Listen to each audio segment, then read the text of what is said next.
Welcome to another video, Purple Political Talk here, and today we're going to be looking at the 2020 presidential election and my prediction for this election between incumbent Republican President Donald Trump and former Vice President Joe Biden.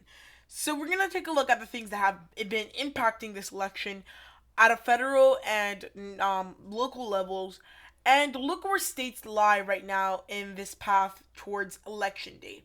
So, before we get started and fill in the map, please remember to like, subscribe, and turn on post notifications to get notified when we post our next video. We're currently at about 525 subscribers. Very big growth we've had in the last couple of days. It would be great if we could get to 560 subscribers by the end of next week. Can we do it? I think we can. So, let's get started. So, at this point, the election has changed a lot in the last week, and I'm going to talk about that while filling the safe states for the Democrats at this time. And essentially, it's attributed to two major things. One, momentum for the DNC for Joe Biden in his campaign, and all of that, which really has brought a lot of support towards Biden. When he had a lot of inspiring speeches at the DNC, that brings support always. The convention vote might not be as high as it usually is. However, who really knows? The second thing is that Donald Trump's gaining momentum nationwide. He's coming up in polls in a lot of these states. He's gaining momentum in nationwide polls. I mean, the last CNN poll only had Biden ahead by 4%, which it's a lot, but still, when you compare it to the 13-point leads that he had merely a month ago, you can tell that Donald Trump's gaining that momentum. Many things could be attributed to that. One, it could be the kind of going against the DNC and all of that, as well as just him exciting his base and a lot of his supporters who maybe decided they were going to support Joe Biden, they just came back to him. However, I mean, all of this is going to be impacting this election, because remember, at the end of the day, the election comes down to momentum and who can use it correctly. And I think at this point in time, if anything, that momentum will just help out Trump. So I'm going to start off the map at 107 electoral votes for the president, while Joe Biden is going to start off with 190 safe electoral votes. So now that we've filled in the safe states, let's fill in the likely states for the Democratic Party. And those states I think right now are states like Nevada, Colorado, at this point Virginia. These are New Hampshire. These are states where realistically the Democratic Party has always had a strong hold. However, the leads have started to narrow down a little bit, but it's nothing insane. It's still a substantial margin for the Democratic Party.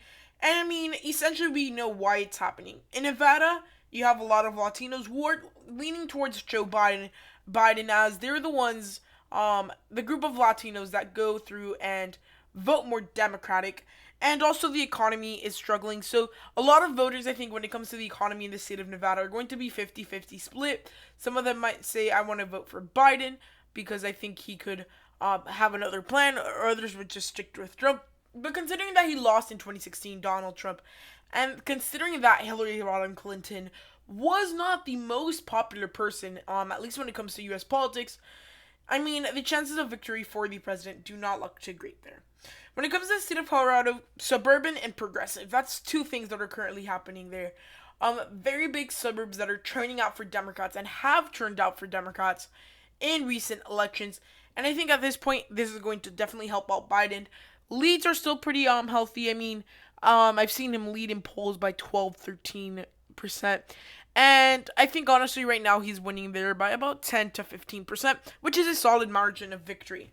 Virginia, very suburban, and honestly, Joe Biden is probably going to perform well here because he is from that general area of the country of the Mid-Atlantic, which realistically does give them a lot of kind of leverage, I guess, when it comes to winning that state. He's appealing to the suburban vote, which I think at this point, very good for his campaign. And I think at this point, Joe Biden has the election. He has a big grasp in the election in the state of Virginia, and in some other states he has a very strong grasp of. And finally, the state of New Hampshire is a state where it has that suburban feel when it comes to how it votes a little bit, because it's a lot of small towns, so it's not necessarily suburban, but I think they have the same ideals. At this point, though, that state is looking like it might go to Biden by 6-7%. again, healthy margin of victory.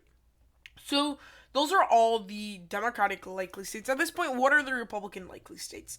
There are a couple. So at this point, you have states like Alaska, Texas, that fell into the lean column, even tilt column, for the Republicans for a long time. States like Mississippi, states like South Carolina. These are all states that the Democratic Party had very good chances of at least bringing down the margins. However, due to some recent momentum gains from the president, I think that the chances of these states coming up a little bit more in margins for the president are a lot higher. Alaska, it's pretty much because of the independent votes and third-party votes that are leaning towards Biden, because although they might not have the same ideals as Biden, a lot of the voters in Alaska decided they just do not want to vote for Trump. Texas is an interesting scenario. Recent polls have Trump ahead by 2, 3, 4%. I think I've seen latest polls, which is good for him, which shows his lead increasing. I think at this point, Texas is going to be a little bit underpolled for Trump, and I think Donald Trump would probably win here by around 5 to 7%, which is a nice margin, comfortable margin. When it comes to Mississippi and South Carolina, two southern states that if Joe Biden want to make these states super close, he's going to have to put a lot of money and effort into it, which not in their best interest. And I think the Democrats won't campaign here too much. However, the African American turnout is expected to be high, so I think at this point, those are two states where the Republicans' margins are going to narrow a little bit as we get closer to election day, but still, they're going a little bit more for Trump. So, generally speaking, our likely states are pretty much the same as always, with a couple exceptions. And our current electoral map is 163 for Trump, 222 for Joe Biden. As we move on to our lean states for the Republican Party. So, at this point, the Republican Party does have lean states. And I think, honestly, this election is going to come down to a lot of these states. If they go for the Democrats, the Republican Party has no shot at the presidency. However, I mean, a lot of things are changing and changing very quickly. At this point, I would say that those three states are currently red, with the two other congressional districts also being lean red. So we have a lot of the Midwest, which, I mean, the Midwest, especially in Iowa, Ohio, and Nebraska's 2nd congressional district, you have the conservative ideology that's always been there. But it has Republican DNA, although it could be swingy some elections. This time, I do not expect Donald Trump to lose here. Yeah, I mean, Joe Biden does have Midwestern appeal, especially with that DNC speech that he gave last night, where he really gave in and really tried to appeal to these voters. However, these are Republicans and lifelong Republicans. Of course, anything can happen, but flipping 5% of the vote is a tough task in and of itself, and I think Joe Biden won't be able to do it. Margins will definitely narrow from 2016. At this point, I see Iowa and Ohio going by 2 to 3 points for the president. Well, the state of Georgia, I feel like it's in a similar vote than the two southern states of South Carolina and Mississippi, in the sense that it is a state where now margins are definitely narrowing down because of accelerated African American turnout, which really helps out the Democrats. However, I mean, the president, although Joe Biden might get super close and everything, the president's still going to have the support from the Republican DNA that's always been there. Again, things definitely do change, and I think at this point, Joe Biden might win here, and that's only if he has extreme turnout amongst African Americans. There is no voter suppression, and other things like that, which, I mean, it's going to take a lot of ifs for Joe Biden to win here, and comfortably. I think at this point, the president has a solid lead here. However, I mean, he should not stop campaigning in the state of Georgia, which is something I haven't seen him do. And when it comes to the states of Nebraska and Maine, both of the 2nd congressional districts, Republican districts at heart, they only vote for kind of progressive candidates. They like progressives, or it's progressives or no when it comes to Democrats. Obama won here and things like that. And I just think that these two districts, although they have a high chance of being flipped, I think like if Donald Trump wins them, which I think right now he's leading, at least by my analysis, Donald Trump would probably win here by 1 or 2%, which is a comfortable margin. So now that we have all of that settled, let's go through our Democratic lean states.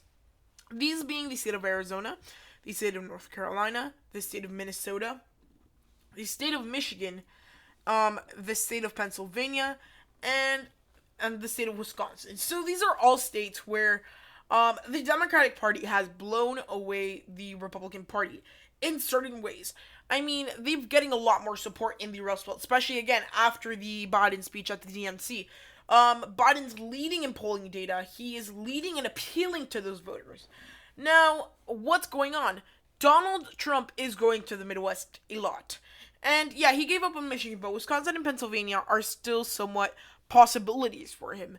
And I think at this point, he is campaigning hard there, but I think, honestly, the Democrats will probably win Wisconsin and Pennsylvania by 3 to 4 points. Michigan more about around 5. Minnesota, I think at this point is going to be undershadowed a little bit of how close it's going to be, and I think the Democrats would say, "Oh, we have Minnesota pretty much solid locked down."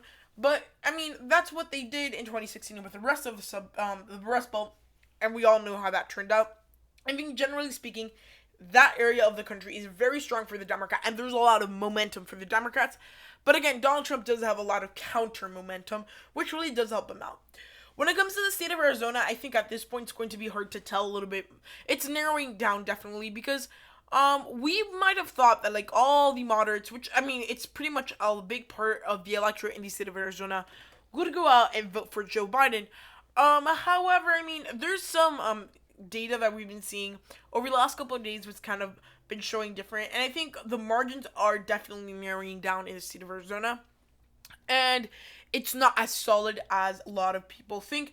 I think at this point, the Rust Belt is going to be the deciding factor of this election ultimately. Because without the Rust Belt, Donald Trump cannot win the presidency. If he doesn't win at least one state, he can't win. Unless he flips something crazy like Colorado or something, or Virginia. Which, I mean, is not completely out of the picture, but still. And lastly, when it comes to the state of North Carolina, this state is a state where African American turnout will be high, and Democratic momentum is high. They have a very popular Democratic governor, and there is a big wave of an influx of college-educated voters, which is very crucially important, because I think at this point a lot of people are neglecting the fact. I mean, areas like Raleigh and Charlotte, they're becoming major tech cities, and that's bringing in a lot of college-educated voters, which again tells us one big thing. The Democrats will probably start gaining a little bit more support. I mean, in the last couple of elections, we've seen the state being super tight. Donald Trump won, if I'm correct, by around 1 to 2%. So, I mean, essentially, it wouldn't be that hard to flip. However, it's still a big deed for Biden. But I think at this point, the momentum's on Biden's side, at least in North Carolina. Turnout is going to probably be high, especially since there's low chances of voter suppression, as the governor is a Democrat. And all those different things that really do affect the state. And, I mean, I think at this point, Biden probably wins here by 1.5 to 2%. Now, the last state is the state of Florida, and I think at this point, this is the closest state. It's the state that I see right now in the situation where we see the country after the DNC, but before the RNC. This is the state that's currently going to be the most flip-floppy. I think Donald Trump narrowly wins here. And I think it's just a thing for momentum. Biden did not gain that much momentum in Florida, and all throughout election season, even when like he was super popular, still the momentum and excitement to vote for Biden was there. Yeah, the polling numbers tells us one thing, but I think the reality of here on the ground in Florida tells us other. And I mean, I'm going to be honest with you, I don't like to use polls too much for one major reason, and it's because they're not completely accurate, especially this far out. So I think at this point, the state of Florida is definitely going to be a state that we're going to need to look at. And I think, honestly, right now, Donald Trump has the edge over Joe Biden. Again, things definitely do change, and we have to look at a lot of these things with a grain of salt. And I mean, lastly, we already have our prediction: 304 for Joe Biden, 234 to Donald Trump. But I just wanted to mention the fact that the DNC didn't completely shift the whole of America for Biden, nor I think it's going to be a huge convention bump. Will there probably be one? Yeah, but there's also going to be one for the Republicans, like every time. And I think, honestly, what really might help out the Democrats is the RNC. If the Republicans there say something out of line, that might scare some voters away. But I think the conventions won't probably have a big impact. And if anything, Donald Trump's running with that momentum. So, so this is my prediction for the 2020 presidential election as is August 21st, 2020. Hope you enjoyed the video, and please like, subscribe, and turn on post notifications to be up to date with our latest content. Hope you enjoyed the video, and goodbye.